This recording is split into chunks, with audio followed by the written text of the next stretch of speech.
Good morning, everyone. Today we are going to discuss the topic endometriosis.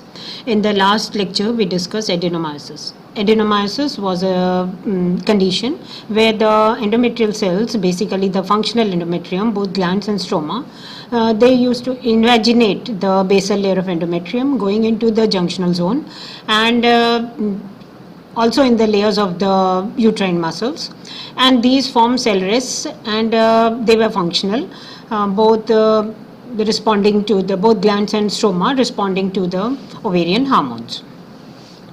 This was the disease. Adenomyosis was confined to the uterus itself. Today we are going to discuss another entity which is called as endometriosis. In endometriosis, the same cells which were lining the cavity of the uterus, the endometrial cells, both glands and stroma, go beyond the walls of the uterus, and now they are in the tubes, they are in the ovaries, and they spread into the adjacent structures like urinary bladder and rectum. They spread more to the abdominal walls and to other organs in the abdominal cavity, that is liver, and they can spread beyond to the lungs, to the pleura and other parts of the body. Now this sounds like spread like a cancer, like first limited to the organ, then surrounding organs, then draining areas, and then to the whole stages of cancer as we divide. But this disease, also called as endometriosis externa, we used to call adenomyosis as endometriosis interna because it was limited to the uterus itself. Now this disease, which seems like spread like cancer, is not neoplastic. It is not neoplastic. It is a condition which is benign but locally invasive. It is a disease of contrast. It is not a life-threatening disease like cancer, but of course it is a life-altering disease. Here the endometrial cells disseminate widely, and the main feature is estrogen dominance. So how do you define it? You define it the presence of a functional endometrial glands, both glands and stroma, in the sites other than that of the uterine lining or mucosa, and other than the cavity and uterine musculature. So it is outside the uterine cavity, they are seen. And what do you see? Endometrial glands, endometrial stroma, and because of that there is a fibrosis and there is hemorrhage. So this is the definition of endometriosis. Now this endometriosis impacts lives of about 176 million women worldwide. That is the data of 2010 census, and maybe by 2020 we will have some more. So various awareness programs have been started, and to educate, to empower and to eradicate this enigmatic disease.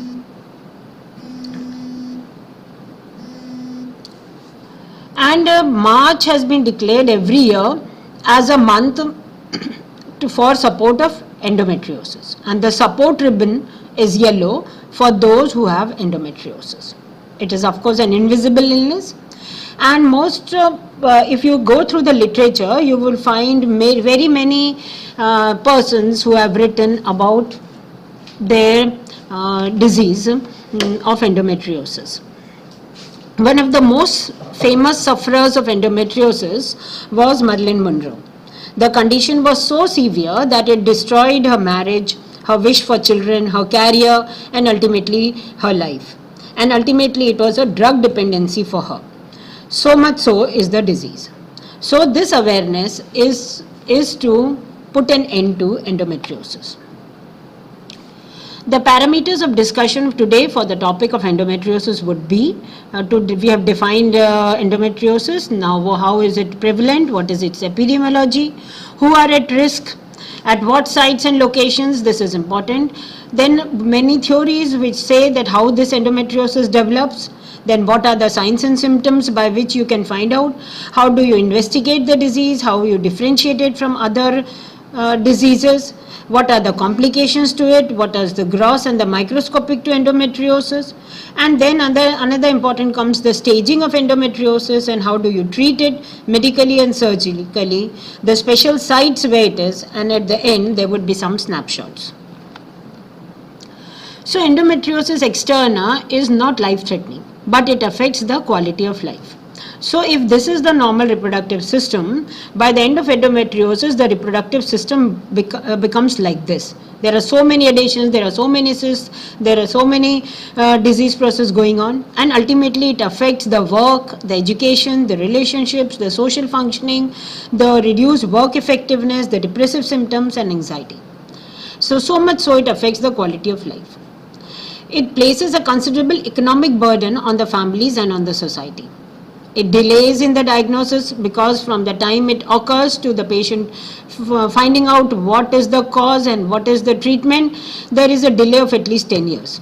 High rates of hospital admission because of this, surgical procedures, and therefore it all affects the quality of life. Coming to the burden of it, we see that the fact of endometriosis is that 176 million women in the world have endometriosis. So much so that every 1 in 10 women is affected by this endometriosis during her reproductive years of life, that is between 15 and 49 years. Of an average age where you find endometriosis, the average age is 27 to 29 years, where the woman is first diagnosed as having endometriosis. But it is also a fact that it takes 10 years on an average for a woman to be diagnosed for endometriosis. It is a disease of early age. And it takes 10 years for it to diagnose that she has endometriosis. Out of which they may be asymptomatic, but 82% of women are unable to carry out their day-to-day activity, and therefore it affects the quality of life. It affects about 50% of the cases, the endometriosis may affect their fertility. And another 68% cases may be missed or misdiagnosed for other conditions. So it is more prevalent in infertile. When you see the cause of pain, you may find a high incidence of it, but it has been seen that endometriosis is more common and more severe than it was 30 years ago. So as you find out, you see that it is only a tip of iceberg we are seeing. The true frequency of undiagnosed endometriosis proportion among women is still unknown, and definite percentage cannot be seen because it is daily increasing because of maybe delayed marriage, because of delaying their childbirth, or maybe we have improved measures like laparoscopy, MRI, CT, sonography, and so we can diagnose it more. So we know now more number of people, about 40 to 50%, are suffering from endometriosis.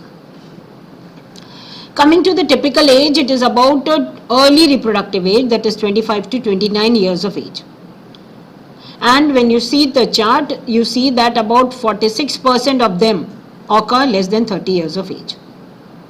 You can say out of 1 in 10 women would have endometriosis. So it affects the women during their prime years of their life. Maybe because those who have early age of menarche or those who have more frequent cycles are more likely to have endometriosis. Endometriosis is a disease of low parity. Nulliparous women are more likely to have endometriosis. Personality traits, it has been seen that it is more those who are anxious, overachievers, perfectionists, intelligent, maybe because they delay their marriage, maybe because they delay their childbirth, maybe that may be the reason. Genetic, of course, it is seen that it has a familial tendency, it runs in families. And endometriosis is seen in those who have a greater peripheral body fat, maybe because of more of the estrogen to it. So this is a disease which spreads beyond the uterus, but it is not limited to the pelvis. Most of the time the organs involved are within the pelvis, below the umbilicus, and you can categorize these into abdominal, extra-abdominal and rear and remote sites. So coming to abdominal, the main is uterus and then the other organs of it like bladder, rectum, tubes, ovaries, umbilicus, peritoneum. Coming to extra-abdominal, there can be scars of hysterectomy, cesarean, tubectomy, myomectomy, episiotomy, any surgery scars. Endometriosis can implant there. Umbilicus, vagina and cervix are the extra-abdominal sites. And then it can remotely be seen, though rarely, but have been seen in lungs, in pleura, in kidney, ureter, etc. So you can see by this chart that almost all parts of body have these hotspots of endometriosis. That is, the endometriosis is seen in all these, in the lower abdomen, and then it has spread up to the brain. So it is multifocal, and most common site is ovary. Ovary is the most common site where it is seen. Then there is pouch of Douglas, that is most dependent sites because the cells get deposited there. Ligaments of uterus like uterosacral ligaments, then fallopian tubes, then septum of rectovaginal area, umbilicus, vulva, perineum. Other sites are intestine, operation scars, kidney, liver, diaphragm, etc.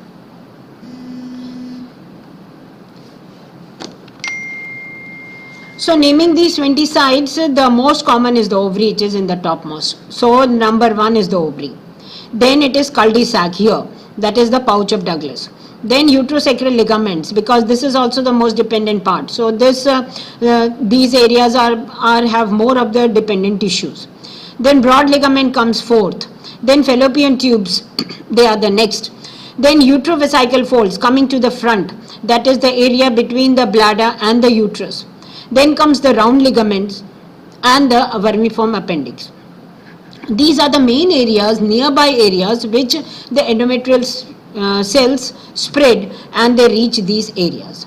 Other sites then are the vagina, then rectovaginal septum coming to 10, then rectosigmoid areas, that is this area 11, then cecum it can be, that is end of the terminal ileum cecum. Inguinal canals would be the next.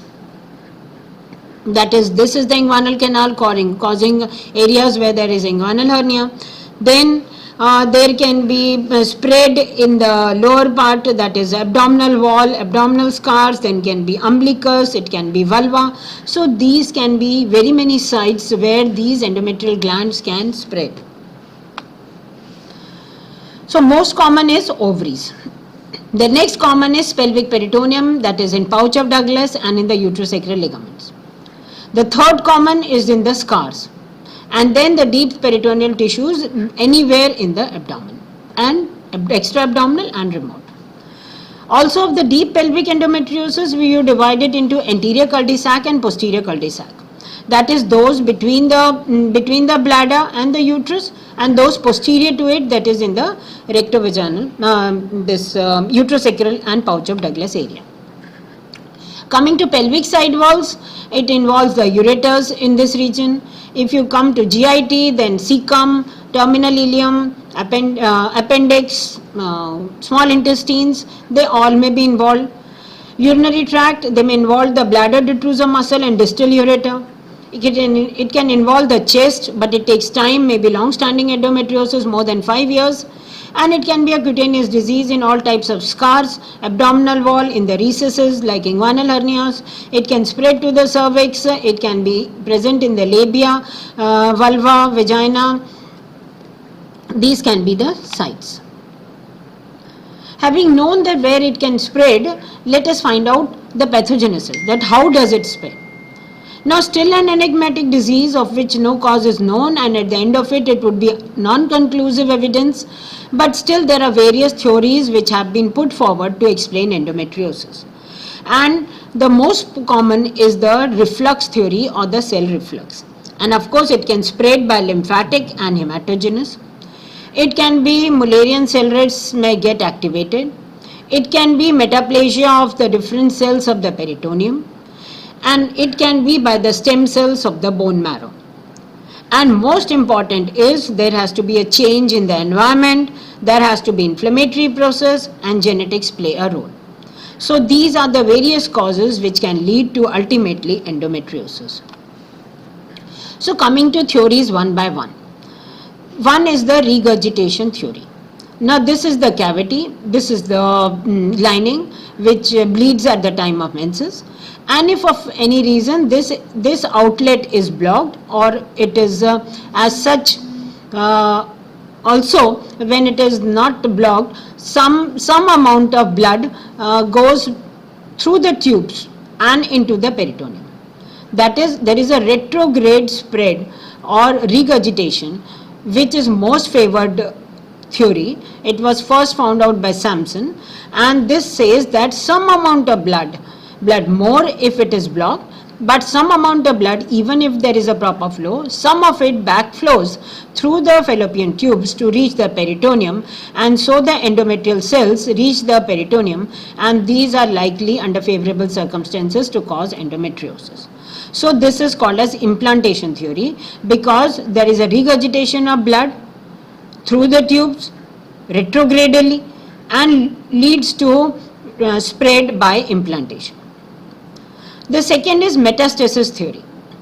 So metastasis theory, this says that it is spread like any other metastasis. This is the lymphatic spread, this is the hematogenous spread. So it is seen that some endometrial glands like cancer cells can go through these lymphatic and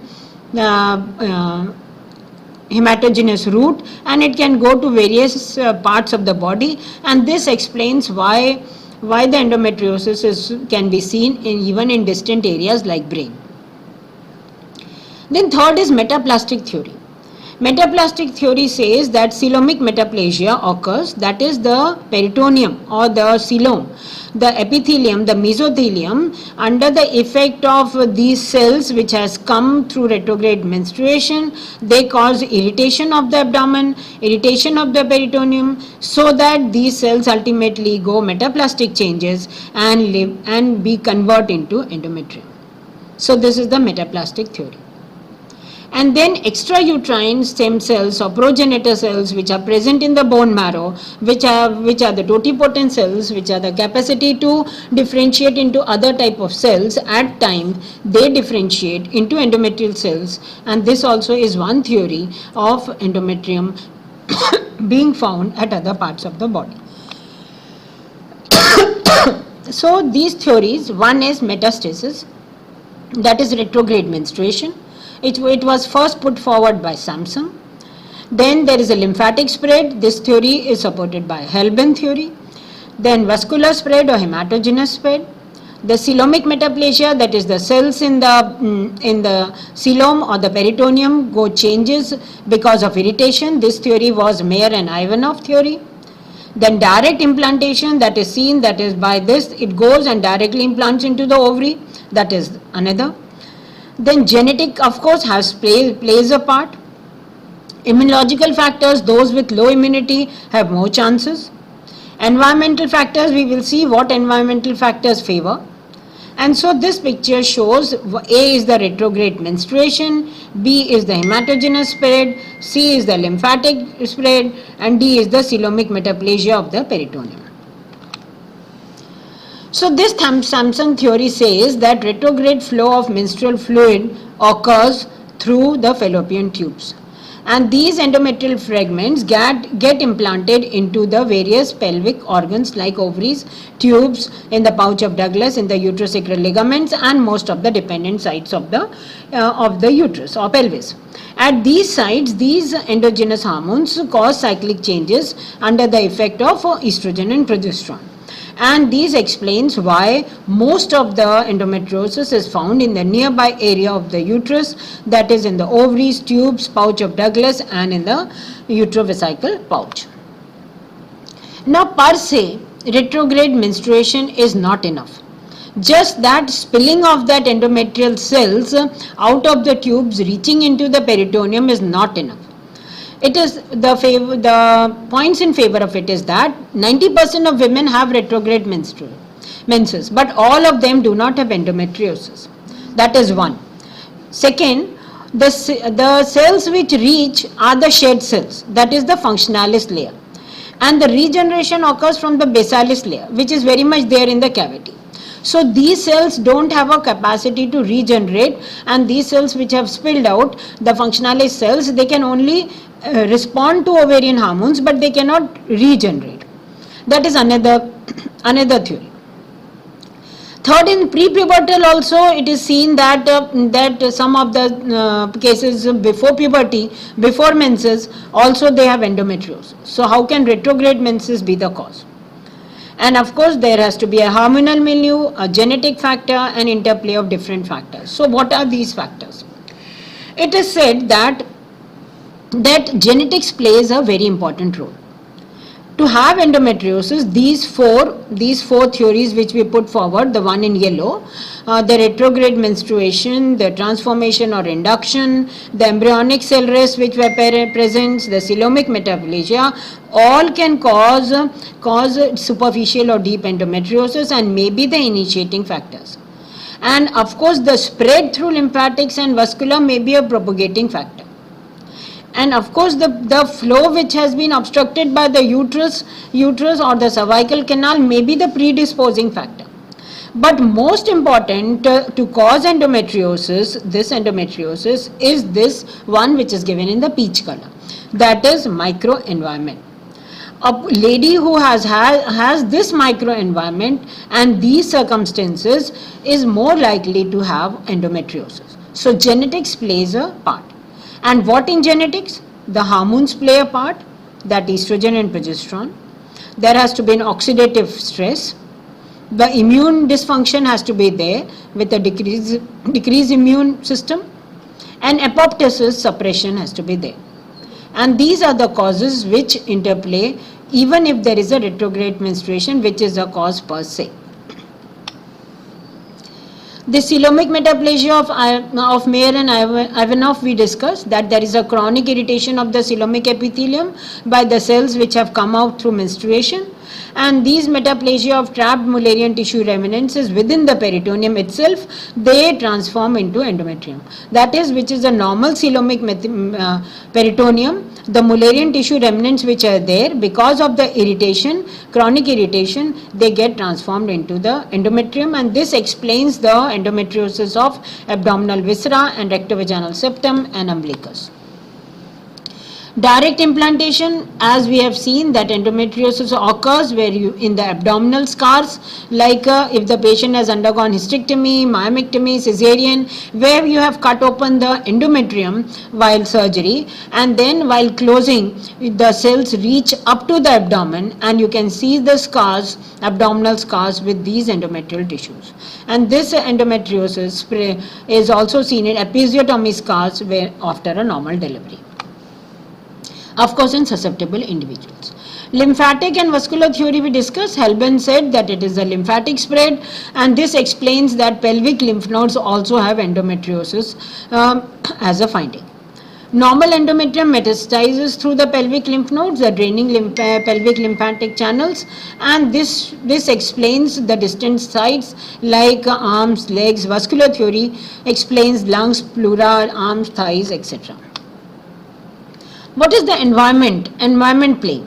It is seen that the deep infiltrating endometriosis and in ovarian endometriosis, there are certain factors which play.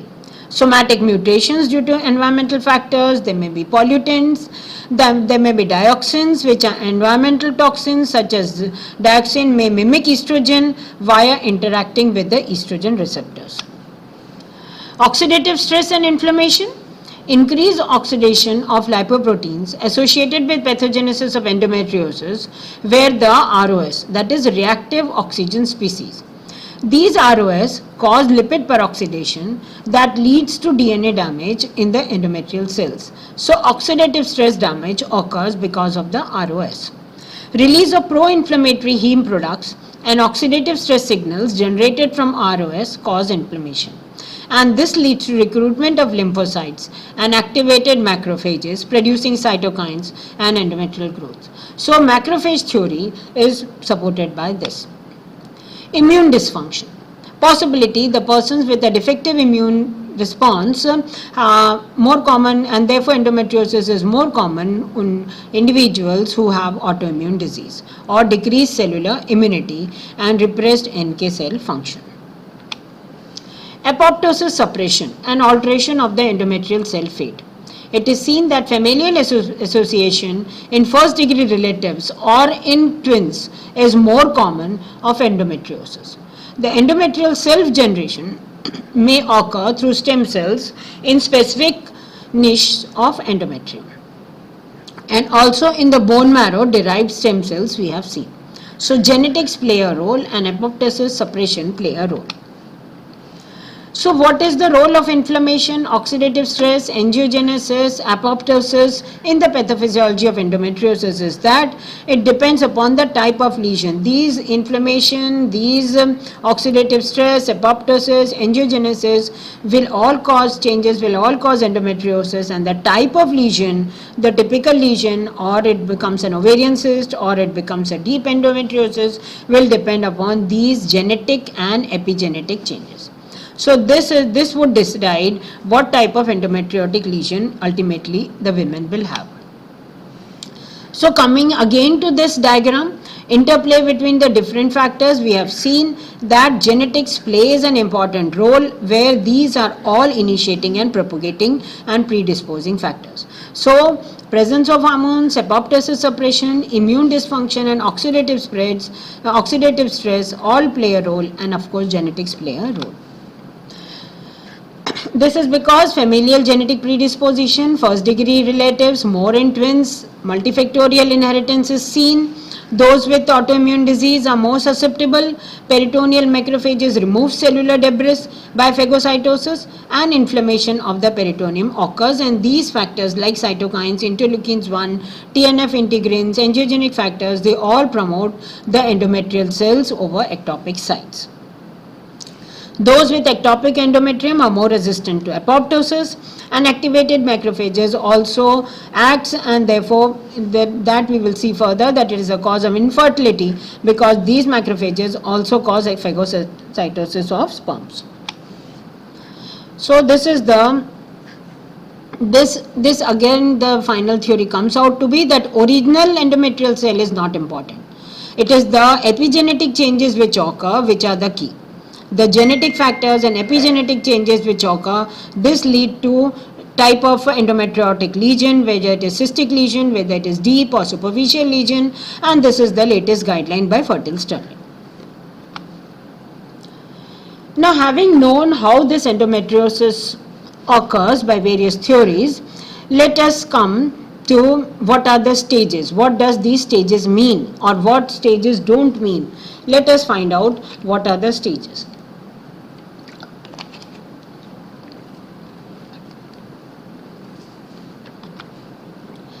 Normally, for any disease, we divide it into mild, moderate and severe. That is mild where the disease is less. These black ones are endometriotic spots which are seen in the tubes, which are seen in the ovary. Then moderate means that it is a little more than mild, that is they are spots. They are spots in the ovaries, but there are hematomas also. And severe means the spots are increased and the hematoma is increased. This is normally we understand any disease as, but there is a proper staging system. The American Society of Reproductive Medicine has put various stages of the disease, and it has been revised later on, the latest being in 1997 after 85, and this is called as the Revised American Society Reproductive Medicine staging. Then for the deep endometriosis, there is another staging called Enzian staging. And for fertility of these patients, there is an index called as Endometriosis Fertility Index. And then there is another staging by American Association of Gynecological Laparoscopists. This was come out to be in 2016. So what are the different stages of endometriosis? For that, the endometriosis, the American Association has divided it into 4 stages. Particularly on the number of lesions, the location of the lesion, the depth of the lesion, that staging depends on these. And this revised classification, in the initial system they were only on the number of lesions 1, 2, 3, 4, or in the location, whether it is located in the peritoneum or outside, and depth, whether they were 1 millimeter deep or 5 millimeter deep. That was the initial classification. The revised classification included a point system. And what are the points given? For every these number, location, depth, they gave points. And the score was up to 40 or more. When the score of total score was up to 15, it was minimal or mild disease. And when the score was 16 or 16 and above, then it was called as moderate or severe disease. That is, stage 1, stage 2 was less than 15, and stage 3, stage 4 was 16 or more. And the important point was that even if you stage the disease, it does not necessarily reflect that how much pain the patient may be, the severity of the pain or the symptoms would not be reflected. That is, a severe disease patient may have less pain, and a mild disease patient with a score of 4 may have a severe pain. So this does not, staging is only for the extent of the disease, but it doesn't correlate with the symptoms. So this was the staging of American system. It was stage 1 was called as minimal, the stage 2 was called as mild, the stage 3 was called as moderate, and stage 4 was called severe. And this is how the American system graded it into 4 stages, by 4 criteria. One was, and this is the chart which is given in your books, and you can search the literature for it. This is divided into peritoneal disease, that is, peritoneum is taken as 1. Where is the spread on peritoneum? Then where is the spread on ovary, both right and left?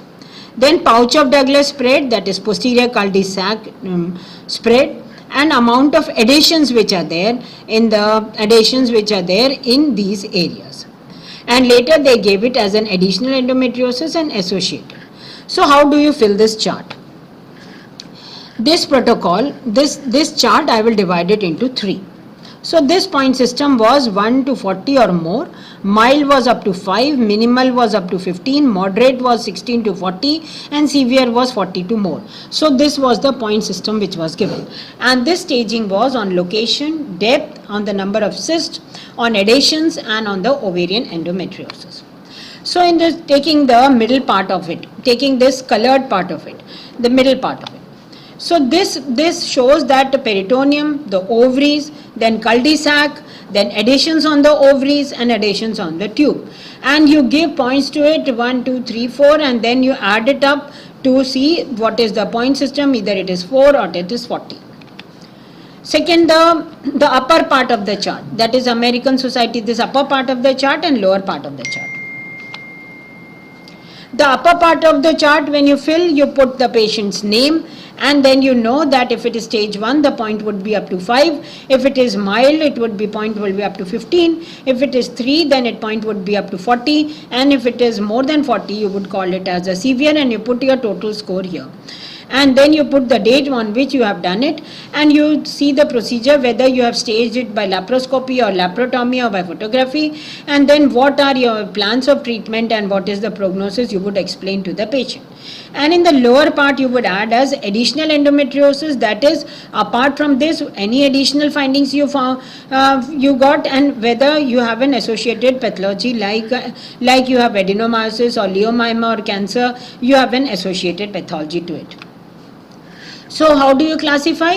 When you are doing a laparoscopy or when you are doing a laparotomy, when you have inserted a scope or when you have opened the abdomen, you just do a complete evaluation of pelvis. What you do, you start in a clockwise direction. You start your pelvis from one end and you go clockwise, and other end, see the type of endometrial implants, see the number of implants there are, you count the number of them, see what is the size of them, see where are they located, whether there are any plaques, whether there are any adhesions, whether the surface of the uterus, which is the peritoneum, has some adhesions, whether the adnexa is affected or not. If there is only one adnexa, you multiply by 2, that is it becomes a second adnexa point. And then what you do at the end of which, when you have done this counting, you aggregate the points. and then you fill the points, and this indicates the stage of the disease, and then you classify it as 1, 2, 3 or 4, mild, minimal, mild, moderate or severe. And then you put in the lower part, you put additional endometriosis, that is additional if you have seen in the bowel, in the urinary tract, in the fallopian tube, vagina, cervix, you just note it down where the additional sites are, and you see the additional pathology, you note it out whether there is an uterine anomaly or whether there is a fibroid or any other additional pathology. This is how you fill your chart. And then you stage it as stage 1, stage 2, stage 3 and stage 4. This is the severe form with so many additions seen. So you stage it into these by amount, size, location, depth of these lesions. This is another chart which you can search in the literature, and this is how you give the point system of it. This is how you put your markings after a laparoscopy. You just put it a dash of at points where you can see this, and this is the severe most form where there are all clustering of the pelvis. Now what does these stages mean? Stage 1 is minimal. We classified the points to 5. This is how it looks like. There are minimal dots in it. The endometriotic implants are few in number. There are small spots on it, and they are shallow surface, shallow spots, that is they are not more deep, 1 to 2 millimeter. They are basically surface stops, surface level spots, and scar tissue is minimal or not present. This is stage 1, and this is most of the time you give it points like these 2, 1, 1, and the total comes to be less than 5. Coming to stage 2, that is mild disease, where the point system is up to 15, the same thing is increased in number. Now you have more of the spots which are dark, which are more deep, which are, but the scar tissue is less in this also. The points come to be less than 15.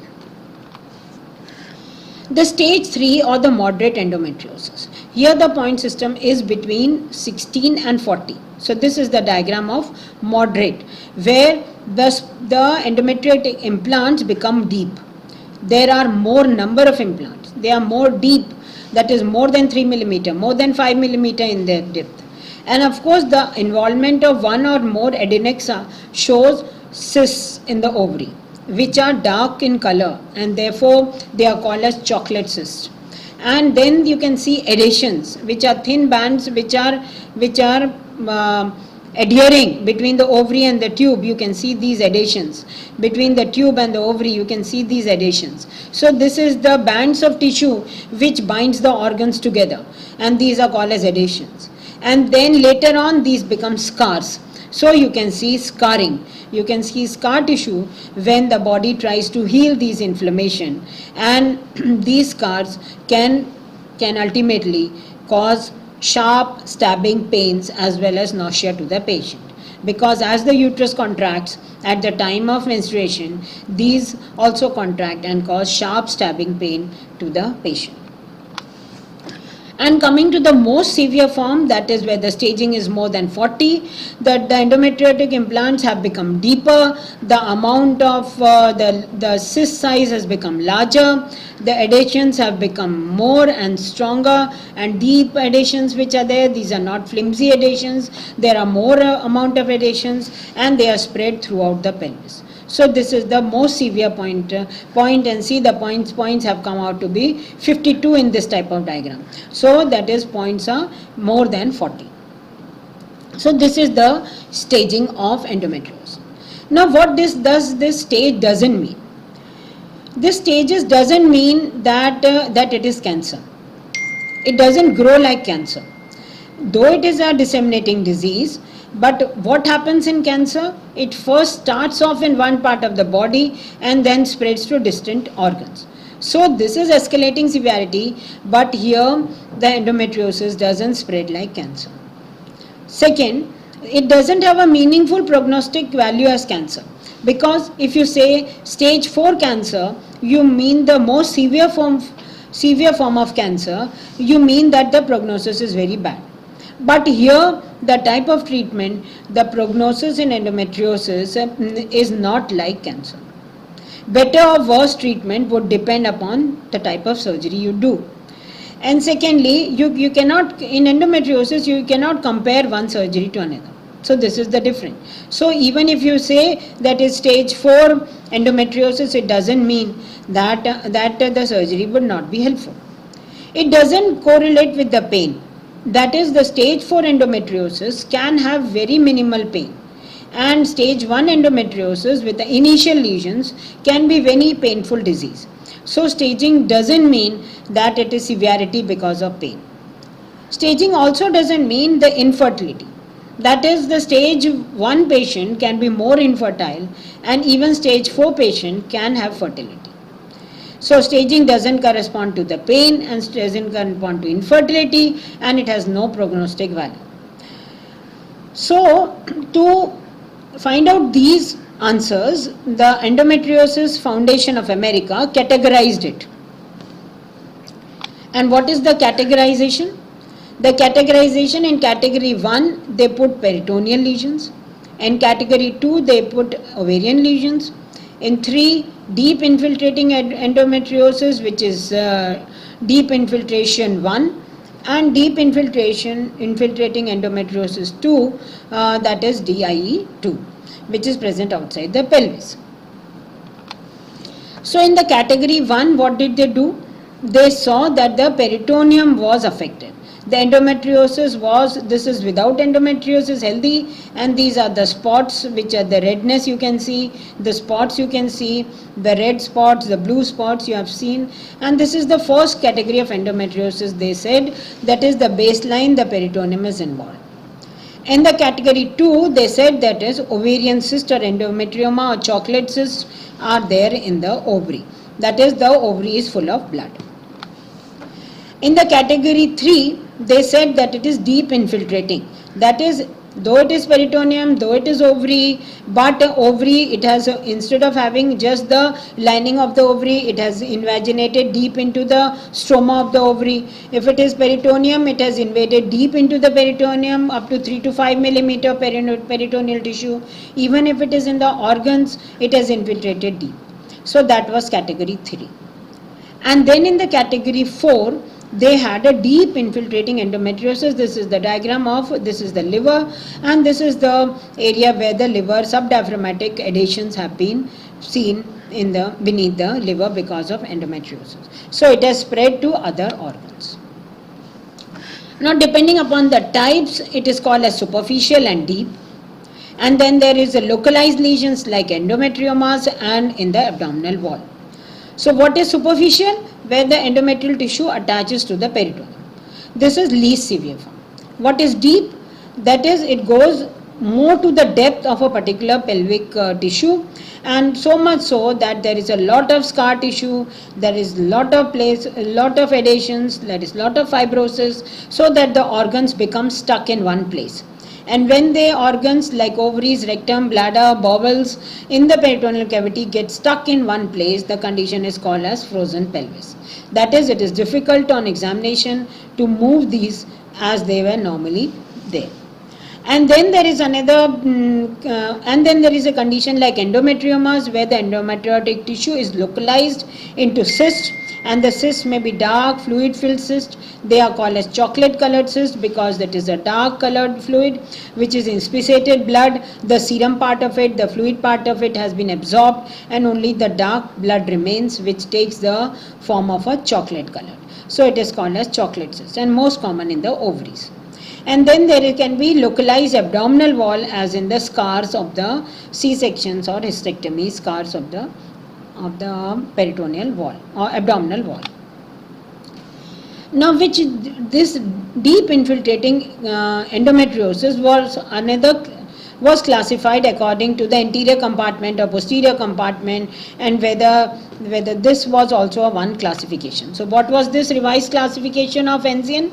This classification also divided into compartment A, B and C. Into compartment A, B and C. So A compartment was rectovaginal septum and vagina, that is between the rectum and the vagina. B compartment was between the uterosacral ligaments to the pelvic wall.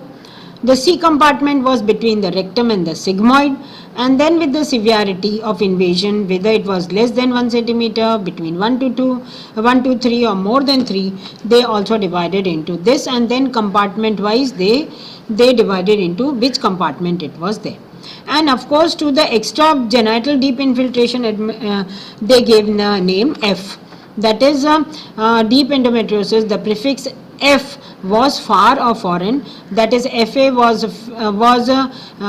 endometriosis with adenomyosis, then B was where the bladder was involved, FU was where the ureter was involved, and FI where the intestines were involved, and FO where other locations were involved. And this nomenclature was like the cancer nomenclature of, this is how you write it.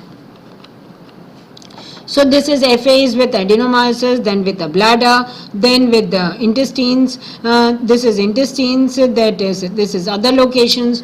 This is how you classify the deep endometriosis. The biggest problem with these two, whether you stage it or whether you categorize it, but they have the difference was that high stage disease may have low levels of pain. That is, low stage disease may have severe pain.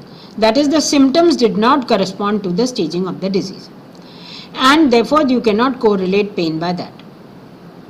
The reason behind was that endometriotic lesions of any size, they release various chemicals, the prostaglandins or cytokines, and these lesions, these chemicals are the cause of pain. These lesions you can find out by different color which influence the pain. So you can find out what is the pain frequency by the color of the lesions. The color of the lesions which you see can range from red to clear lesions to blue lesions to black lesions. And it is generally seen that these two, the early lesions, the clear lesions and the red lesions, secrete more pain related compounds of prostaglandins and cytokines, and therefore in those lesions if there was a pain, then these lesions were more likely to produce pain, and the black and blue lesions would produce less amount of pain. So this was the classification, and on this to find out pain there is color, and to find out fertility they had this index, this fertility index, endometriosis fertility index, and they also give a scoring system of this, and they took some historical factors of the patient while deciding the index. They decided what was the age of the patient, how many years she has been infertile, and whether she had a normal previous pregnancy or she had abortions. Then they took this AFS system which was there, that is scoring less than 16 or more than 16, and then they made a score, and they said that the fertility would depend on these odds.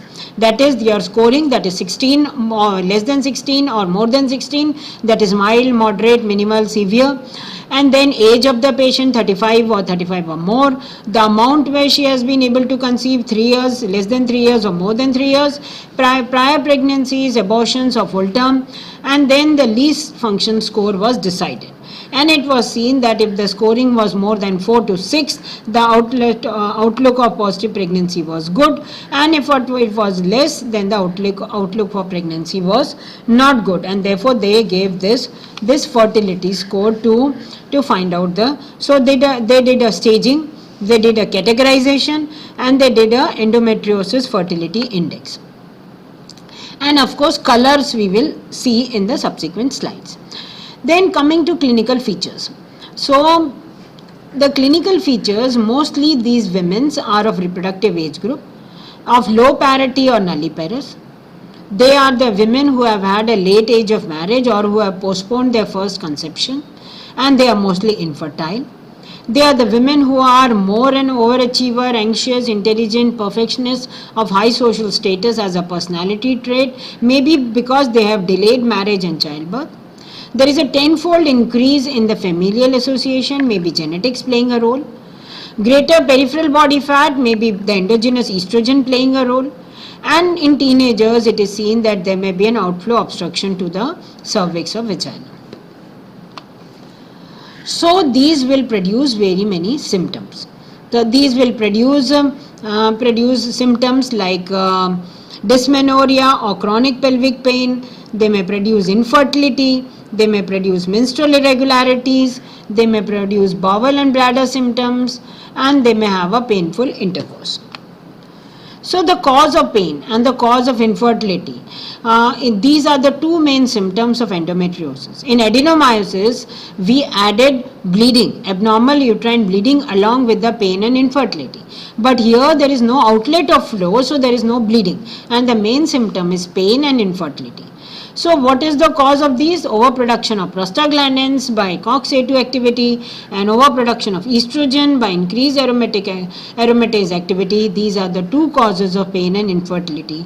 And of course, aberrant genes, genetic has a role, and there is a hormonal response to these hormones. The cyclical hormonal response in this scenario causes the endometrial lesions wherever they are to proliferate, to release macrophages and pro-inflammatory cytokines in the peritoneal fluid, and this would lead to the cascade of changes of inflammation, adhesions, fibrosis, scarring and distortions, and this may lead to pain and infertility. So we found that the symptoms were most of the patients were asymptomatic. If the lesions were more deep, it were more painful. If they were non-pigmented or red pigmented, they were more painful.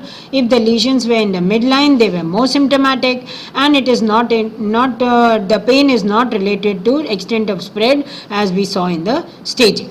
And of course, the patient in 70% cases complains of dysmenorrhea, in 60% cases complains of infertility, in 20% of the cases there is abnormal uterine bleeding or premenstrual spotting, dyspareunia or painful coitus, chronic pelvic pain throughout the cycle is there, painful abdomen throughout the cycle is there, or throughout the month she is having lower abdominal pain or chronic backache, and of course organ system like bladder and bowel symptoms if they are involved.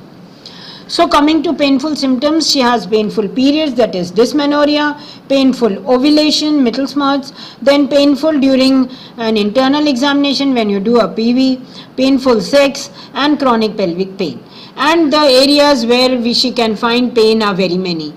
She can have headaches, she can have chest pain, she can have abdominal dull achy pain, she can have pelvic cavity pain ranging from sharp to pulling pain, she can have dull and pulsating sharp pain in the lower back.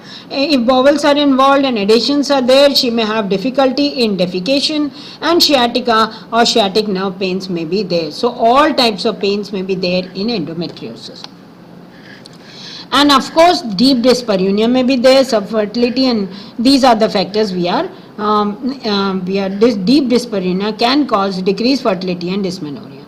So we discussed that under the influence of hormone, these endometrial tissues grows, and now these endometrial tissue which grows doesn't have a place to exit, because they are lying in various bodies and there is no cervical canal and no vagina, vulva, so there is no place to exit, and thus the blood becomes trapped, and this entrapped blood can form cyst or can irritate the surrounding mucosa. If it is irritating the surrounding mucosa, it can cause pain. If it is forming cysts and adhesions and scars, it is causing infertility. So this is the cause of this. Apart from that, she can have some of the bleeding, heavy bleeding with or without clots, or she can have prolonged bleeding or spotting, or dark colored blood may be there. If the bowel and bladder is involved, she has a difficulty in defecation. There can be bleeding from the bowels. She can have diarrhea. She can have constipation. She can have bloating, which is called as endobelly, and she can have a pain during passing urine. There can be tiredness. There can be lack of energy. She can get depressed. She can have other pains like backache and leg pain. The dysmenorrhea in such patients is co-menstrual. That is a triple dysmenorrhea, that is progressively increasing secondary type of dysmenorrhea. The pain may start a few days prior to menstruation. It can get worse during menstruation. It can persist even after menstruation, deep-seated on the back of the rectum, and cause endometriotic tissue, that is prostaglandins, thromboxane A2 cytokines are the cause. Dyspareunia is deep-seated dyspareunia because of retroverted fixed uterus. Because of pouch of Douglas deposits may cause dyspareunia. Chronic pain, like in these cases, intense pain and pelvic discomfort can occur. The patient can have backache. This is also because of the release of prostaglandins and cytokines. It can also be because of release of these. It can also be if the nerves are invaded, like uterosacral nerves. It can be because of bowel and bladder invasion, and it can be because of the blood during menstruation. That is, it increases pain during menstruation. That is dysmenorrhea. The abdominal pain can occur if the chocolate cysts which were present, they rupture, then it can cause abdominal pain. It may mimic ectopic. Urinary frequency, dysuria, hematuria can also be there. If the sigmoid and rectum are involved, there can be painful defecation. It can be diarrhea or rectal bleeding or black colored stools. There can be chronic fatigue. In rare cases, if the lungs are involved, there can be hemoptysis, and if there are scars present, then cyclic pain and bleeding is seen in the abdominal scars. Infertility, we discussed that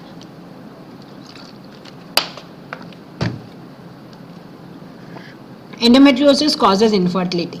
The causes are immunological, ovulatory, endometrial receptivity alteration, and tubal factors. These are the four causes which cause infertility. Infertility can be a cause of endometriosis, and it can be effect of endometriosis also. That is, because of endometriosis there is infertility, and because there is endometriosis the patient cannot conceive. So endometriosis causes ovulatory infertility because it alters the folliculogenesis. Once the ovary is involved, the folliculogenesis is altered, so ovulation is altered, and therefore the patient becomes infertile. Secondly, endometriosis causes immunological infertility. That is, we discussed that there is an increased production of ROS, and therefore the macrophages and this cascade of polymorphonuclear cells starts, and there is decreased expression of integrins, and this is the cause, immunological cause. Then endometriosis also, this phagocytosis by macrophages also phagocytose the sperm, and therefore that is the cause of infertility. And also there is inflammatory toxic substances which are there in the peritoneal fluid that also affects the sperms, and therefore there is a infertility. And therefore and one of the factors is tubal factors, that is, if the endometriosis causes tubal blockage, then also there is infertility. In such cases, you can do an intrauterine insemination or you can do an in vitro fertilization. Now, what happens when there are nodules and tear masses in the abdomen and pelvis?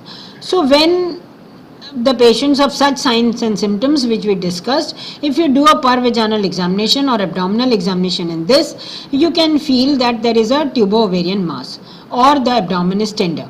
And when you do a PV of such patients, you can find that because of the adhesions, because of the fibrosis, there is restricted mobility and it is tender.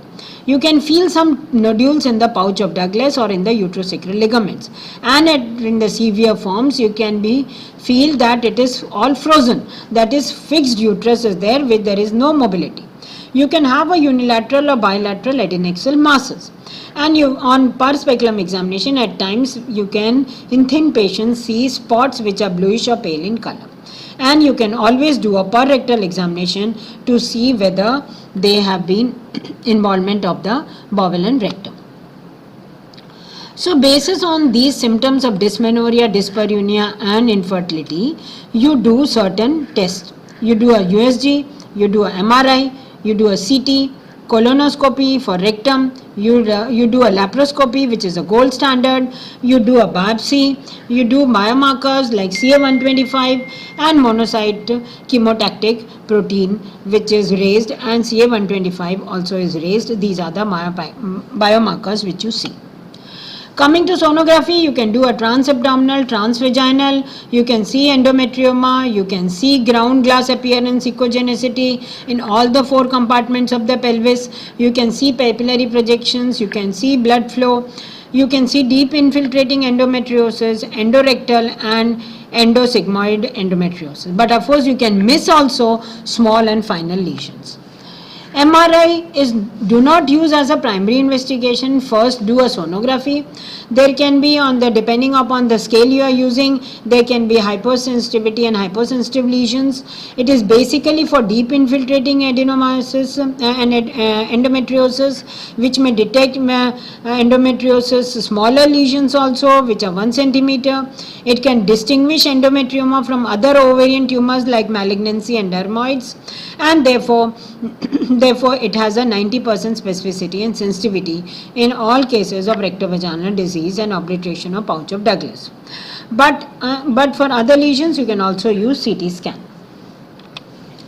These are some of the pictures of MRI which shows that this is the bladder area, bladder is involved, this is the abdominal wall involvement, this is the scar endometriosis, this is the subcutaneous fat, this lesion which is demarcated by the plus sign is the lesion, and rectus is below, and therefore this is the scar endometriosis, which is C. Laparoscopy, of course, is the gold standard, means it is confirmatory for laparoscopy for endometriosis. You have to open the abdomen by laparotomy, or you have to look into the abdomen by a laparoscopy.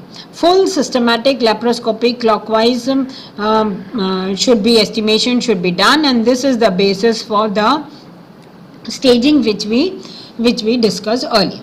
And then biopsy can be taken for histopathological examination. Typical appearance of endometriotic implants, which we want to discuss now, is the staging can be done. We staged it as per American system into 4 stages, and then you can take a biopsy at that time, and you can see the color of the lesions, whether it is opaque, whether it is red, whether it is papules, whether it is powder burn lesions or matchstick lesions as they are called, because these are black lesions. You can consider laparoscopy even when the sonography has come out to be normal, and then you can at the same time you can do a treatment on laparoscopy. So what do you do at the time of laparoscopy? You do a systematic check of the uterus and adnexa. You do a clockwise check. You see for the peritoneum, you see for the pouch of Douglas, rectovaginal space, the space in front between the bladder and the uterus. You see the rectosigmoid space and the involvement of the intestines, the appendix and the cecum. You go up to the diaphragm and see the subdiaphragmatic space. You see beneath the peritoneum, that is in the areas of scars which can be missed, and therefore you have to have a special technique for it, and therefore it requires training and skills. These are the research topics of taking biomarkers. The CA-125 is raised, but then it is raised in other causes of estrogen dominance, like in adenomyosis, like in cancers, so it is non-specific. The cutoff value is 35 international unit per ml. Anything which is more than 35 would be taken as raised, but it is not conclusive evidence. Raised in other conditions also, but they are the future. Then biopsy can be taken to confirm the diagnosis, especially in deep endometrial lesions. You can take a biopsies. In ovarian endometriomas, you can take a biopsy. The biopsy can be excisional, that is removing all at one go, or you can take a part of it as a sample. Laparoscopy, we said it's a gold standard. It has a high specificity and sensitivity, and these are the type of lesions which are colored lesions which you are seeing on laparoscopy. So they can be powder burn or matchstick lesions or black lesions. They can be white lesions which are opacified. They can be excrescences. They can be red lesions which are flame-like. They can be pockets or spaces in the peritoneum with causing windows. They can be clear vesicles, as you see in the burns. You see the vesicles which are formed immediately after burns.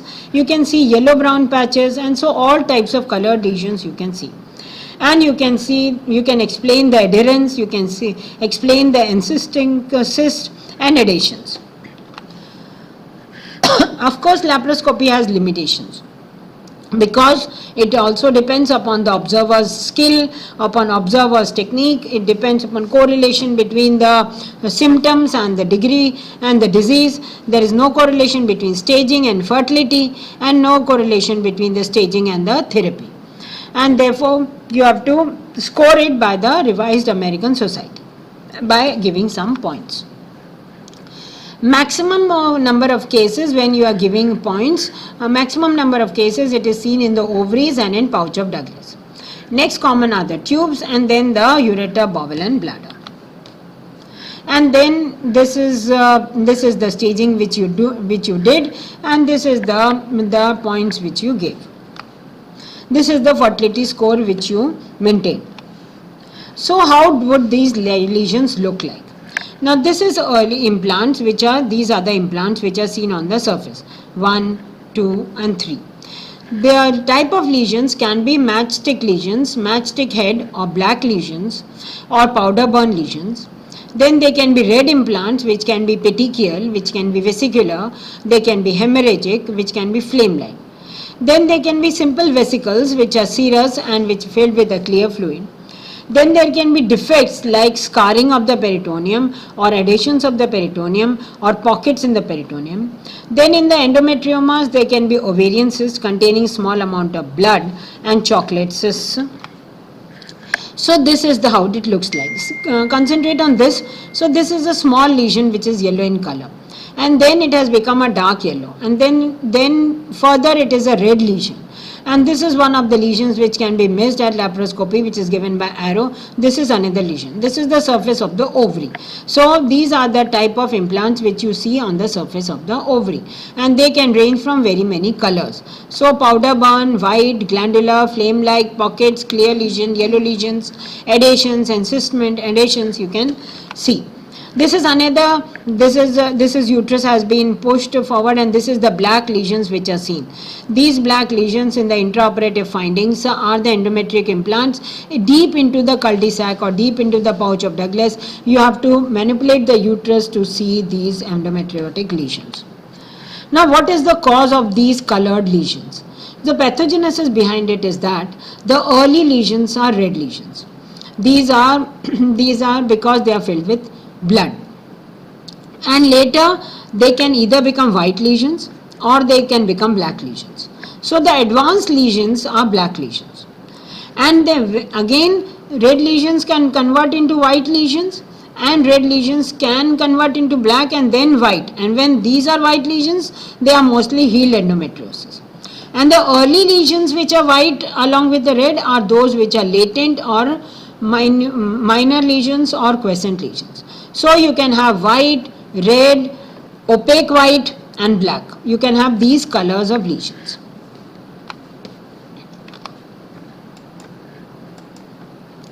So these are the visible peritoneal lesions. Early lesions are serous bleb-like lesions. Serous early lesions are like these. Early lesions are these bleb-like lesions. These are like the burn lesions, like the bleb lesions. These are vesicular lesions which are bleb-like. So these are serous bleb-like lesions. These are clear papules, they are clear vesicles, they are transparent, they are translucent, and when there is a retrograde menstruation, which we discussed in the theory, there is cell-to-cell contact on the different surfaces, and we discussed that because of the immune intolerance, because of the various genetic factors, the changes occurs, and what changes which are manifested on laparoscopy we saw is the early endometriosis, which we saw that it can be in the form of papule, vesicle, bleb. It can be vesicle, it can be bleb, and these are filled with watery, serous or mucin secretions. They are non-opaque white lesions, and this is the early lesions, and they can be very painful. Like when you have a burn scar, you have pain. Then second is the same thing, the same cells are organized, but here the second step is occurring, that is the macrophages have come together, the inflammatory response has started, so there is a neoangiogenesis, and lot of blood vessels come together and the lesions become red. So now they are polypoid, they are red spots, they are blood blebs, they are ecchymosis, and these are called as heme lesions because the blood has come and now they become opaque. So they are like these. These are red spots, they are like petechial spots like these on the surfaces. They are like red spots here. They are like red spots here. These are the type of red spots which are occurring. So these are the red lesions.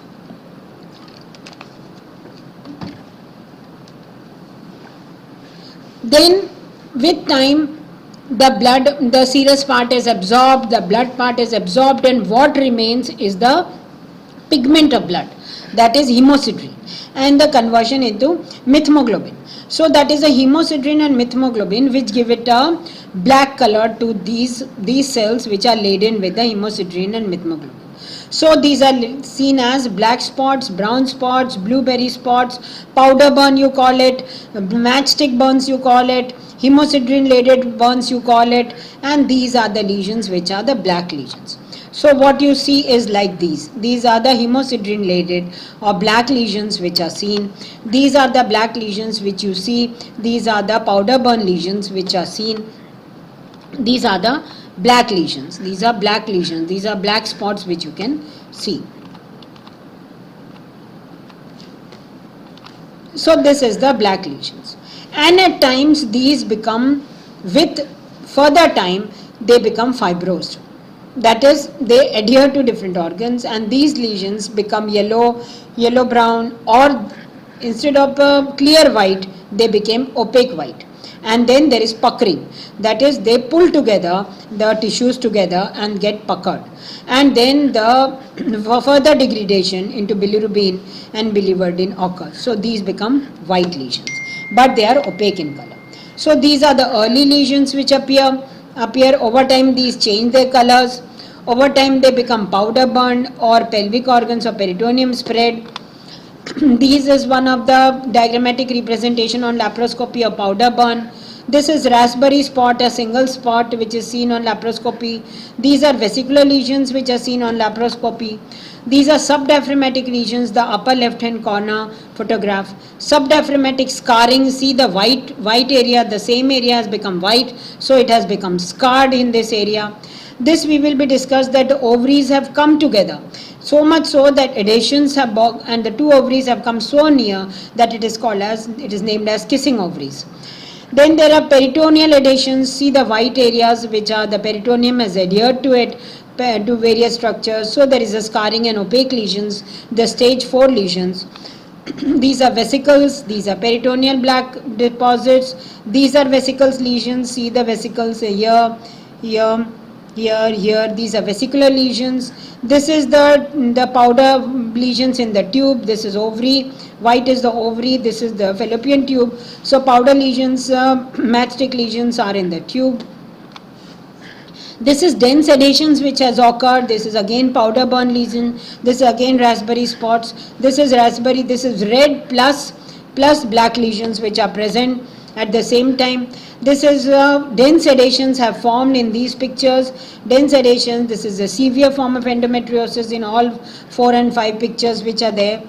This is again powder burn lesions. This is subhepatic, perihepatic, subhepatic adhesions. This is the liver. The purple color is the liver, and this is the liver. This is the liver, and these are the adhesions, flimsy adhesions which are formed in the liver.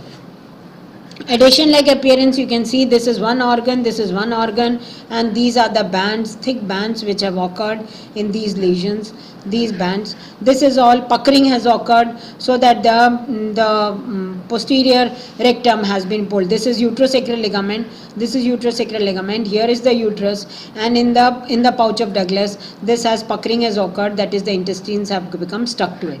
This is dense intestine has stuck to it in the posterior peritoneum. So what is this histopathological correlation of these colored lesions? So these vesicular bleb which are non-opaque, the first lesion which we saw, then this is the blood bleb which is formed, and this is the blueberry or the black lesions or the color changes lesions. So when you note in this histopathology, the A and B, that is A is what you see in the laparoscopy, and then in the histopathology you see that that these are the lesions, endometrial glands which are here. In the B and C, in the C and D, what you get is the red lesion, that is these glands are filled with blood. And then in the blueberry lesions you see these spots of hemosiderin which are there in the picture of the examination of histopathology. So coming to gross and histopathology, on coming to gross, you will see that the endometrial glands and stroma, which are under the influence of ovarian hormones, the proliferative changes are seen, and you can see various cysts which are tense, which can rupture, and once the cysts they rupture, they cause the irritant blood to go into the peritoneal fluid, which intense cause tissue reaction and adhesion and fibrosis of the pelvic peritoneum, and then the tissues stuck together to cause puckering, and there can be encysted cysts like chocolate cyst of ovary and endometrioma. So the fallopian tube may remain patent at times. So these are the gross lesions which you see on laparoscopy: powder burn, uterosacral ligament lesions, fibrosis you see, scarring you see, red flame lesions you see, yellow, white, peritoneal defects and adhesions. These are the appearance. This is again a picture of powder burn. This is powder burn lesion on the ovary. This is powder burn lesion on the ovary. This is on uterosacral ligament, the red lesions on the uterosacral ligaments. Now this is the peritoneal defect. These type of peritoneal defects it causes, or it can be red lesions, or it can be papule like lesions here. So peritoneal pocketing in the cul-de-sac is also a diagnosis of endometriosis. Coming to histopathology, the histopathology says that two or more of the following histopathological features are there in these slides. One is that, of course, you will find endometrial glands. Then second is endometrial stroma. Then you will find epithelium, and then you will find hemosiderin-laden macrophages. So these are the slides of endometriotic lesions which you have biopsied, and these are the endometriotic foci in the slides which you have seen. See that it is an intestinal mucosa, and from the intestinal mucosa you see endometriotic spots or hemosiderin-laden these pigment spots. Now these can be have a special sites of endometriosis. The special sites can be in the ovary, in the scar tissue. Then it can be, we can discuss something about adolescent endometriosis, like recurrent endometriosis when it comes back, and endometriosis with malignancy. So ovarian endometriosis is nodules implant on the lining of the ovaries by any theory, but the endometriotic cells or endometrium, it gets to the lining of the ovaries, and it can be superficial around it, or it can proliferate and develop into the tubes and ovaries and bowels. So that is ovarian endometriosis. Then deep infiltrating, it is the depth of the lesion, that it can go into the deep in any side. And peritoneal is the superficial lining of the abdomen. So coming to ovarian endometriosis. So this is the picture of ovarian endometriosis. These are the lesions. These are ovarian endometriosis. We discussed that ovary is the most common site. It can start with superficial implants over the surface of the ovary. Gradually it can invade and go up to the ovarian stroma.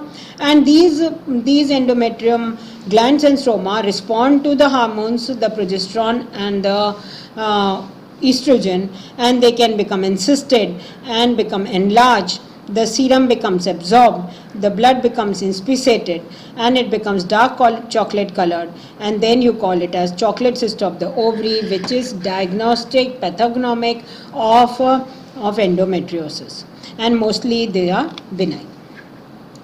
So endometriosis is one. Second, the chocolate cyst which is called. So this is the chocolate cyst. Chocolate cyst of ovaries are present. This is how the chocolate cyst looks like, and while separating, if it ruptures, this is the fluid which comes out, which is chocolate colored and which is dark red in color. Another is that when these cysts enlarge, they come together, the ovaries come together, the contents leak from it, and then there is an inflammatory process, so that the ovaries become adjacent to each other, and they are called as a kissing ovaries. So if you find this type of picture, it is also diagnostic of endometriosis. When they rupture, then they can cause these type of fluid, and differential diagnosis has to be made from ectopic or torsion of the ovary. This is a picture of a dense ovarian cyst with chocolate colored fluid. And this is a picture where ovarian cystectomy of endometrioma is being done. See that the cyst wall, this is the cyst wall, is peeled off. Only the cyst is being removed. And this is the left ovarian cystectomy, endometrioma along with the tube. So it has formed a tubo-ovarian mass. Along with the tube, there has been adhesion, and then ovary and tube has become a mass-like structure called as teomas. This rare type of endometriosis is this is the umbilicus area. So umbilical endometriosis in the belly button, called as Wheeler's nodule, is seen in some cases. This is the caesarean scar. This is a caesarean scar or hysterectomy scar or myomectomy scar, where there is a scar on the abdomen, and this is the incisional line, and while doing surgery, some of the endometrium has come up along with the surgeon. So this has implanted here and has caused incisional scar endometriosis.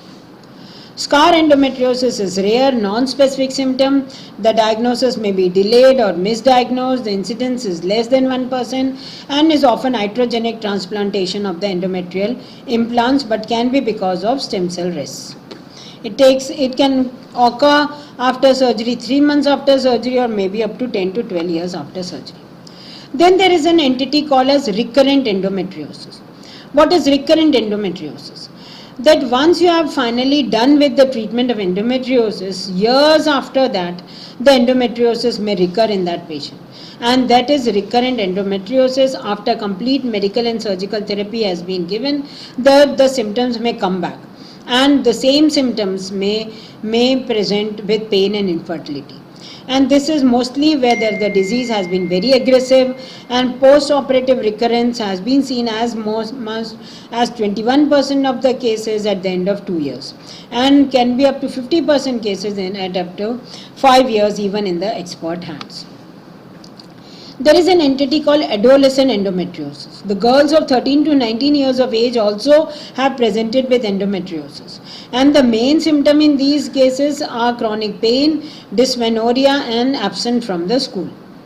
And most of these cases have been taking empirical treatment for pain off and on here and there, and the diagnosis is delayed up to 8 to 10 years, and therefore you should have a high index of suspicion in patients who are in girls who have a chronic absenteeism from school or chronic dysmenorrhea, and they say that because of periods they cannot go to school or attend school. High index of suspicion for endometriosis should be there. And of course, if you have been repeatedly treating with NSAIDs and it is not responding, the pain is not going, you should suspect endometriosis.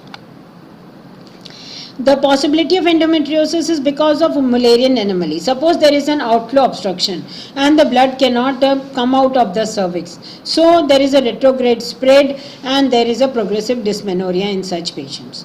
And therefore you diagnose by physical examination, you ask the history, you ask the family history, you do a USG, you do a MRI. In some cases you can start NSAIDs and oral pills, you can do a diagnostic laparoscopy confirmed by biopsy and then give her treatment. Continuous OCs can be given. They are the effective treatment of endometriosis associated pelvic pain. They are the first line treatment of these cases. Then you can give newer progestins like Dynogest. We discussed in detail Dynogest in adenomyosis chapter. Then you can have GnRH agonists. We discussed the endometrial medical treatment of adenomyosis. The same is that, but it is avoid giving in adolescent because of the this bone mineral density is affected. But of course you can give depot preparations. If the adolescent is sexually active, then you can give intrauterine system of levonorgestrel. You can give you can do laparoscopy, you can do surgery, but make it sure that it is the only surgery, that is you try to remove as much as and you avoid repeat surgery if you are planning surgery in adolescent. Then long term follow-up must be done and continuous OCs have to be given. Coming to a condition of endometriosis and malignancy, it is seen that it is an estrogen dominant condition. So many estrogen dominant conditions have have been seen along with endometriosis. You can have simultaneous ovarian cancer, you can have simultaneous adenomyosis, there is a risk of colorectal cancer and breast cancer, there is a risk of many other cancers. Endometrial cancer is not associated, endometriosis is not associated with uterine cancer. So you have to differentiate it from these findings of chronic pelvic pain, of ovarian endometrium or chocolate cyst, whether it is benign or malignant ovarian tumor. You have to differentiate endometriosis from these. What can be the complications of endometriosis? Of course, complications we discuss, that there can be rupture of chocolate cyst which mimic ectopic pregnancy, then there can be infection, PID, then there can be obstructions of the bowel or ureter can be obstructed, there can be malignancy, and endocrinopathy complications can be all causes of infertility. So there can be effect of folliculogenesis and corpus luteum insufficiency, there can be luteal phase deficiency like luteinized and ruptured follicle, there can be, because when it affects the ovary, there can be anovulation, there can be luteolysis because of increased prostaglandin, there can be elevated elevated prolactin, and there can be double peak of LH.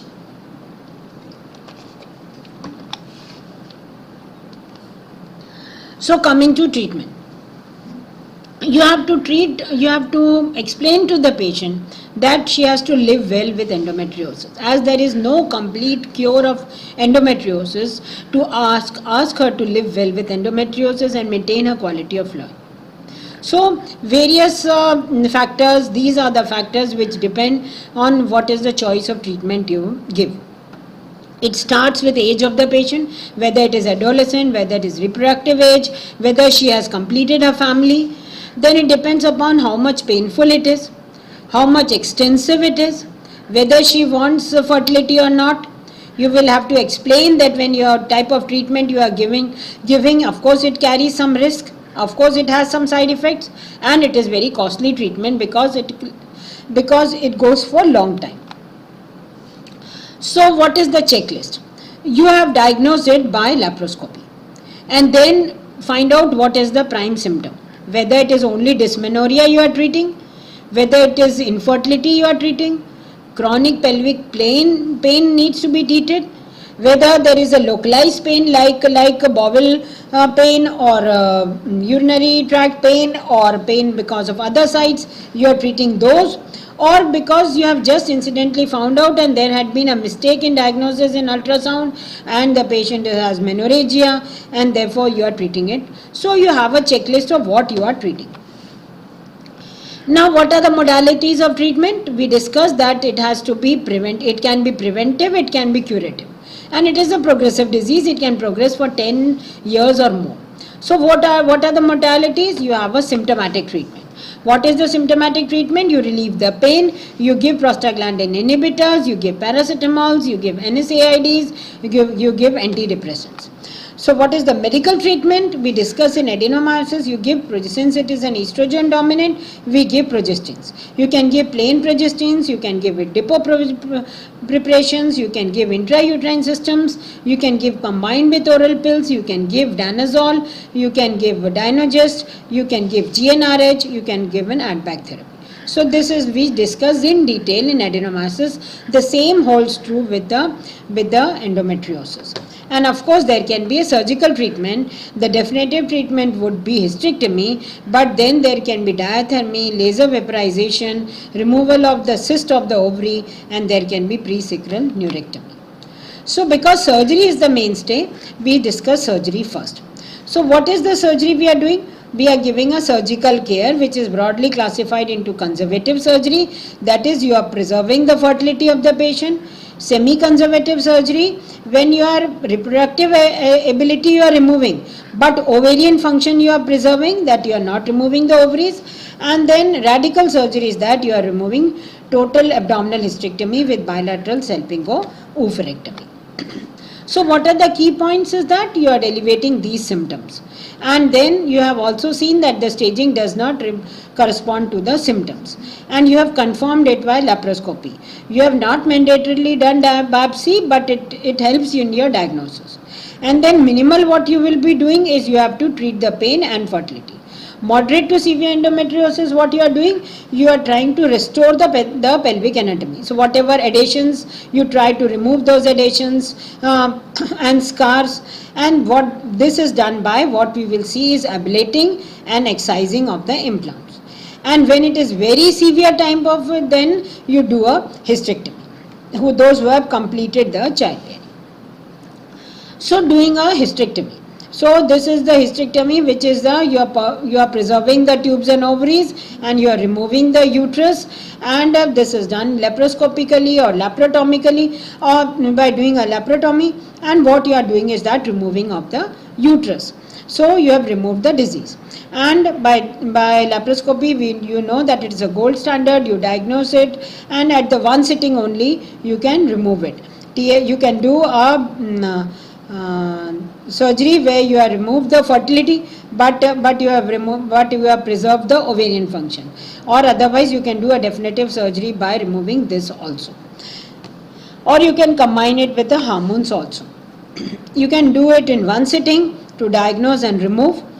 Then there can be lesions, and there can be modalities of treatment like laparoscopic uterine nerve ablations or presacral neurectomy. In severe cases, you have to remove these lesions. So when you are not doing hysterectomy, what are you doing to implants? So by laparoscopy, you can excise the implants. That is, you can remove those implants by laparoscope. You can burn away these implants, or you can remove them by laser rays. So you can remove them, you can laser them, or you can burn them by heat. So this is when you are not doing hysterectomy. So what is the treatment? So this is the chart which shows ablation and excision difference. Now consider a bush where you are doing ablation. So what you are doing is that ablation is that you are burning this bush, and when you are burning this bush, what remain is the burnt area. This is the burnt area we are removing.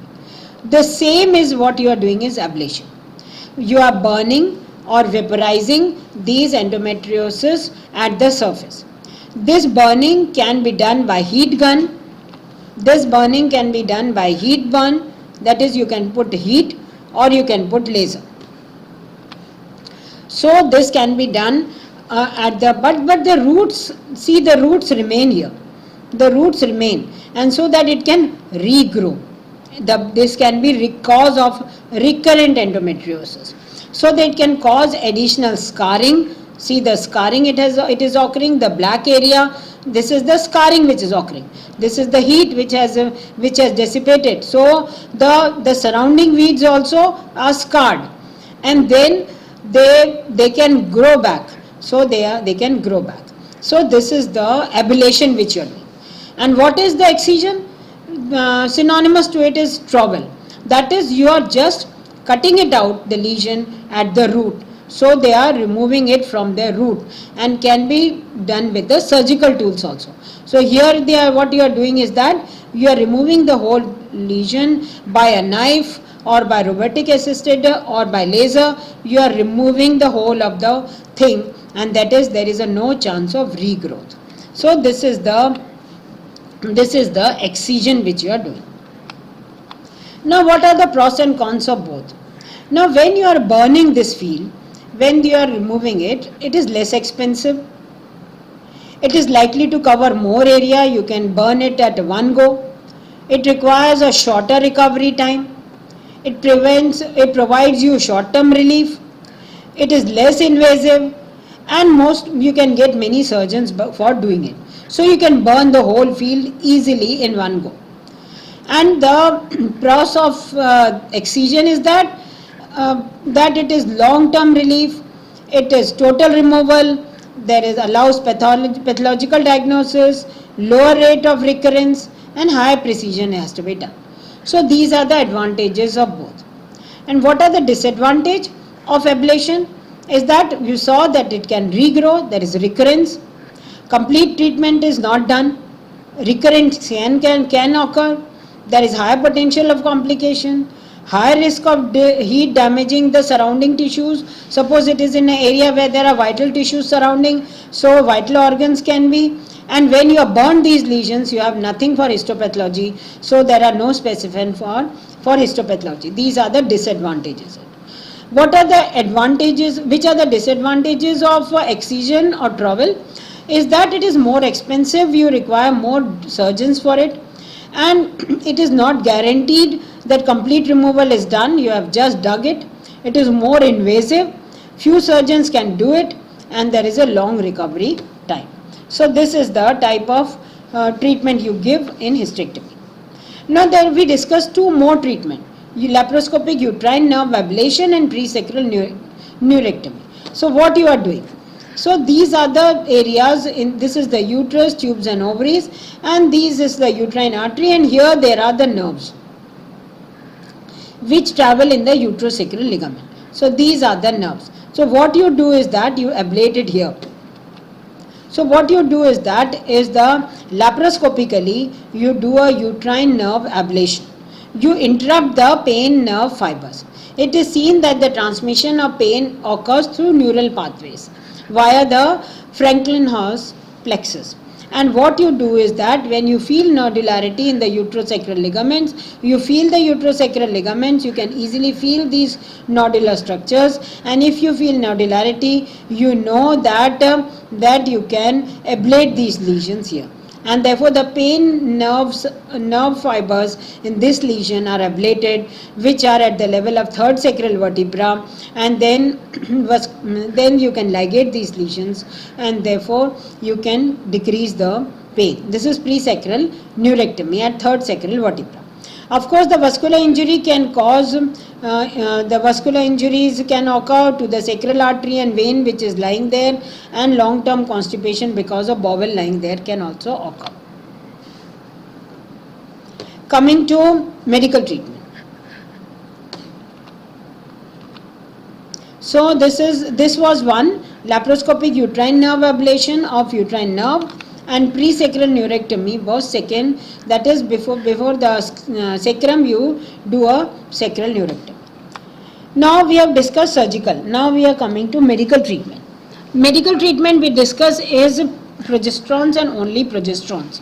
Then you can combine those progesterones with estrogens, you can give it in various forms, you can give analogs at hypothalamo-pituitary levels, you can combine them with androgens, you can give danazol, you can give gestrinone, others. What you are doing is that when you are doing, you are affecting at the level of ovary, you can give contraceptives and GnRH, you are not allowing the ovary to have estrogen. So estrogen dominant disease, you are cutting off the estrogens. You can start off empirical treatment with these, with thorough counseling. You can recommend medical therapy, then later follow up with surgery.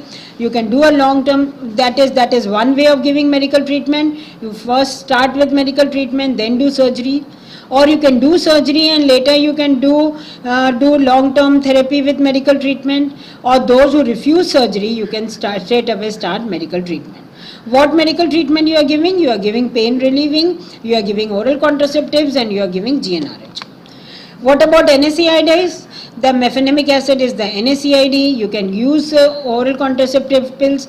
We have discussed in detail in adenomyosis that you give it by continuous use. You don't give a pill-free interval.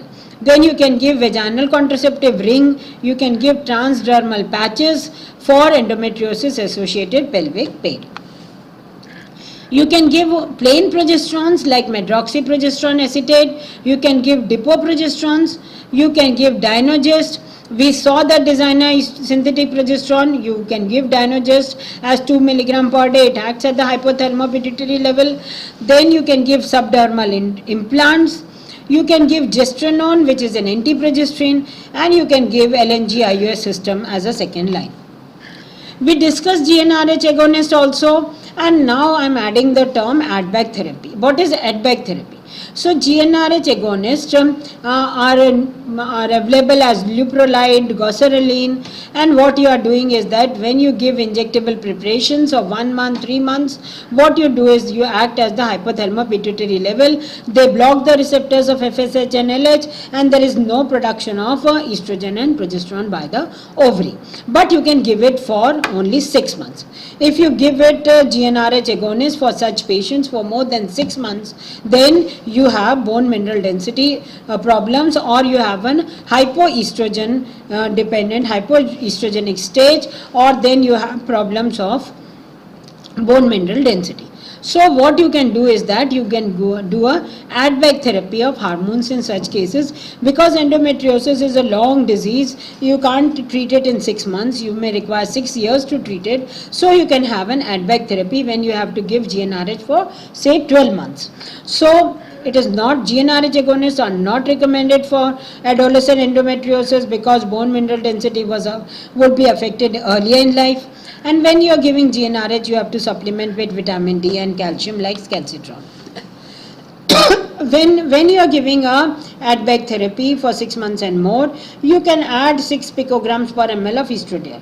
This much of estradiol is enough to protect the body from bone loss, which is a trabecular bone loss, but it is safe to eliminate the side effects of hypoestrogenism. Tibolone is the drug of choice, which is given 2.5 milligram. Danazol is obsolete now. You don't give danazol, but vaginal danazol is available, or IUCD loaded danazol not available in India, but that can be used. Danages we discussed in detail. Oral preparations of progesterone available 2 milligram. Aromatase inhibitors, letrozole has been used 2.5 milligrams daily for 12 weeks. You have used cabergoline for this, which is an anti-angiogenic therapy. So all said and done, it is a multidisciplinary approach to treat for the pain of endometriosis. And this is endometriosis is a disease triangle. And what you have to tell to the patient that it is related to your lifestyle, what steroid you are taking, your childbirth, your age, what stress you are taking, and therefore you have to do a lifestyle modification. Then secondly, it would depend upon the woman's age, that is her genetic feature, her age, her ethnicity, her genetics, her immune status. It would depend on this also. And of course, the environment in which she is there, that is pollution, the dioxins, then endocrine disruptions, radiations if she has been exposed to, so that environment also is a third factor. So in this triangle, you have to have a multidisciplinary approach, the medical treatment, surgical treatment, lifestyle, diet, exercise, psychotherapy may be some, yoga and meditation, and alternative therapies like acupuncture, herbal treatment may be there. So you should view this as a chronic disease. Requires long life treatment. The goal is to improve quality of life. Maximum use of medicines, avoiding repeated surgery. It has to be one go surgery. The treatment has to be individualized per patient. All don't fit into the same socks. Pain is very important feature. You have to decrease the pain because it affects the quality of life, and therefore consider a multidisciplinary approach. When you are considering a multidisciplinary approach, consider efficacy, safety, tolerability. So we are at the end of the lecture.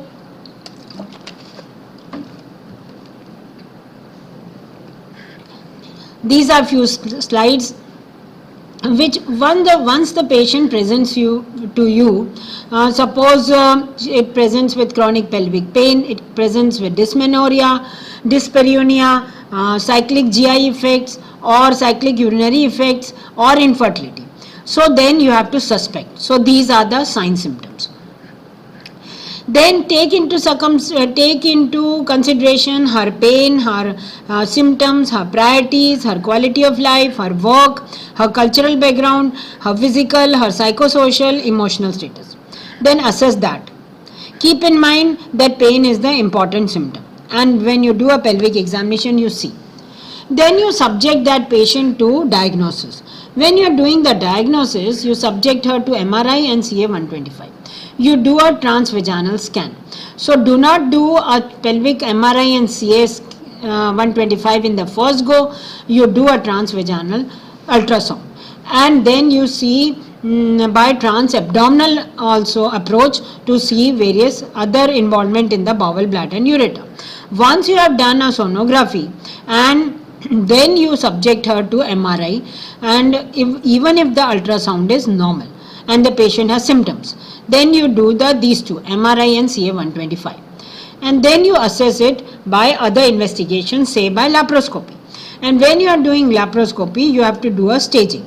You do a diagnostic laparoscopy or full systematic laparoscopy, or you do it at a one go and do a surgery as such. Then you have to see that in the initial management, you can give her a medical treatment for first 3 months. You can give her paracetamol, you can give her NSAIDs, you can give COCs as per NICE guideline. And when fertility is a priority, then your approach would be different. So when fertility is a priority, what you do is that you try to correct the anatomy of the pelvis, whatever changes in the anatomy of the pelvis. So you excise the lesion or ablate the lesion, do adductolysis. If there is an ovarian cyst, you do cystectomy, then discuss the risk and benefits of to the patient, and you do not start hormones in the one go. You do surgery first, and then you see whether the endometriosis is superficial or deep. When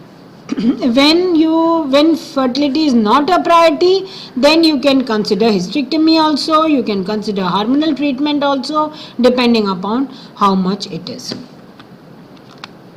So coming to the end of the lecture, I think I have 3 or 5 minutes. So we will go to some of the snapshots of endometriosis. We discussed that it is by definition, the endometriosis is when the endometriotic glands and stroma cross the boundaries of the uterus, and they are available as in all these structures. We discussed the symptoms of endometriosis. It ranges from infertility to pain, to painful menstruation, bleeding, weakness, indigestion, bowel, bladder, nausea, all of them. We staged them into 4 stages of minimal, mild, moderate and severe. We have to think endometriosis in these conditions. When the patient complains of painful periods, severe cramping pain, she complains of heavy bleeding, there is infertility long term, there is a constant fatigue, the painful bladder and bowel, painful ovulation, painful sex, bleeding and pain in between, intermenstrual bleeding, she has digestive problems, period are longer than 7 days, or severe low back pain. In all these conditions and all these symptoms, think endometriosis. This is the snapshot of what we discussed in the last 2 hours. Endometriosis occurs when the tissue responding to lining endometrium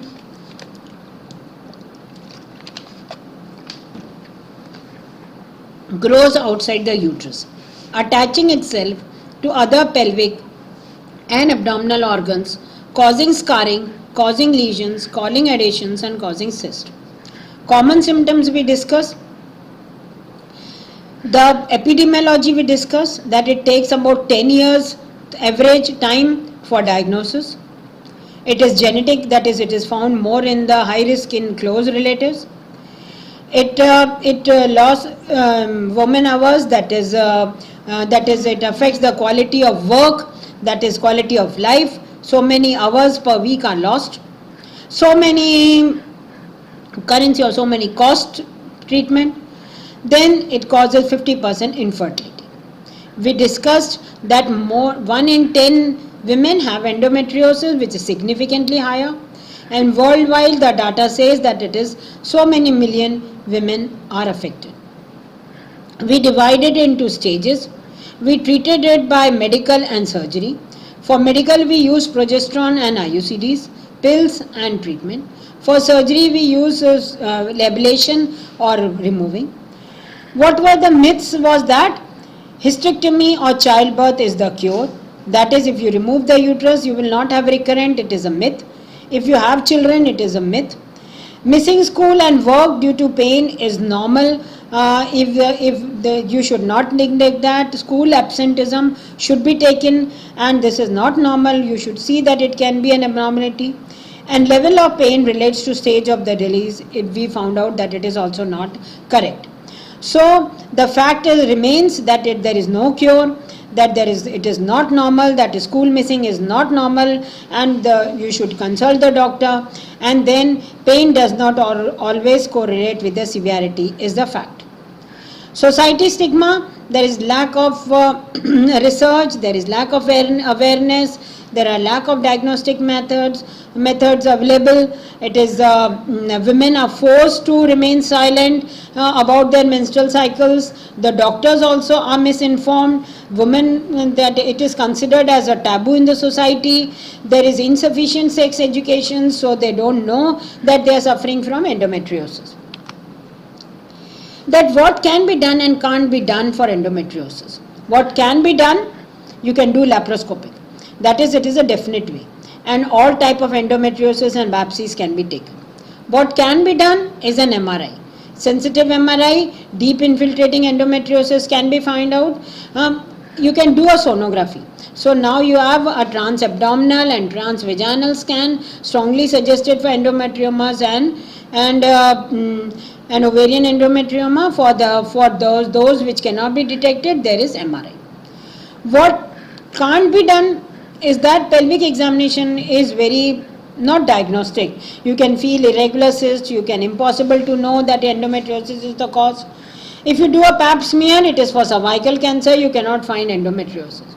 And hysterosalpingography is only for the cavity abnormalities, and therefore it cannot find, and so you cannot find out by hysterosalpingography. We discussed the GnRH agonist. We discussed GnRH as a drug. One of the drugs name is Leuperon. The other names are buserelin, goserelin, triptorelin, others. So what is the fact of Leuperon? This is the gonadotropin releasing hormone agonist, GnRH, and it is given in the form of injection. It is given once a month, and it can be given once every 3 months. It suppresses what it suppresses at the hypothalamo-pituitary levels. It causes temporary menopause, but it has very many side effects. It is a side effects while in use, that is they revert to normal after the injection is stopped, but the effects are because of less of the menopause-like effect, because of the less of estrogen. So it have menopausal hot flushes, she can go into depression, there can be dizziness, estrogen dependent vaginal dryness, loss of libido, she can have headaches, muscle pain, severe mood swings, there can be bone mineral density changes in the trabecular bones of lumbar and femoral. There can be blurred visions, nausea, vomiting, chest, bone pain region, fatigue. So many side effects it has if we given for long term. So its use has become controversial.